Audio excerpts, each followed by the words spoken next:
ഹസനുൽ ബസ്വരി തങ്ങള് കണ്ണ് നനഞ്ഞുകൊണ്ട് കരഞ്ഞുകൊണ്ട് പറയും, വഹാദിഹിൽ ജിദ്ഉ, ജീവനില്ലാത്ത ഉണങ്ങിയ ഒരു ഈത്തപ്പന.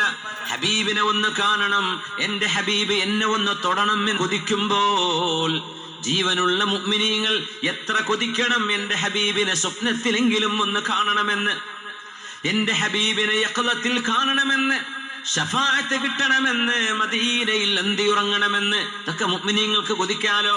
അവർക്ക് സ്വാതന്ത്ര്യമില്ലേ? സുന്നത്തല്ലേ മദീനയിൽ മരിക്കണമെന്ന് ആഗ്രഹിക്കൽ സുന്നത്താ. അതറിയോ? മദീനയിൽ പോയി മരിക്കണമെന്ന് ആഗ്രഹിക്കൽ സുന്നത്താ. സുബ്ഹാനല്ലാഹ്. മൻ ശാഅ അൻ യമുത് ബിൽ മദീനതി ഫൽയമുത് ബിഹാ. മദീനയിൽ വഫാത്താകണമെന്ന് ആർക്കെങ്കിലും ആഗ്രഹമുണ്ടെങ്കിൽ ആ ആഗ്രഹം അങ്ങ് നടത്തട്ടെ, അങ്ങ് നടന്നോട്ടെ, ആഗ്രഹിച്ചോളൂ എന്ന്. എന്തേ? അവിടെ ഹബീബിന്റെ ശഫാഅത്തുണ്ട്. മദീനയിൽ അന്ത്യവിഷമം കൊള്ളുന്നവർക്ക് ഹബീബിന്റെ നാട്ടിലല്ലേ അവരുള്ളത്.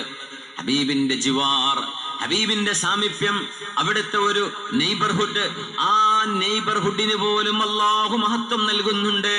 ഖബർ ശിക്ഷ ഉണ്ടാവില്ല എന്നുവരെ ആലിമീങ്ങൾ. അതാണ് മദീന, ഹബീബിന്റെ മദീന.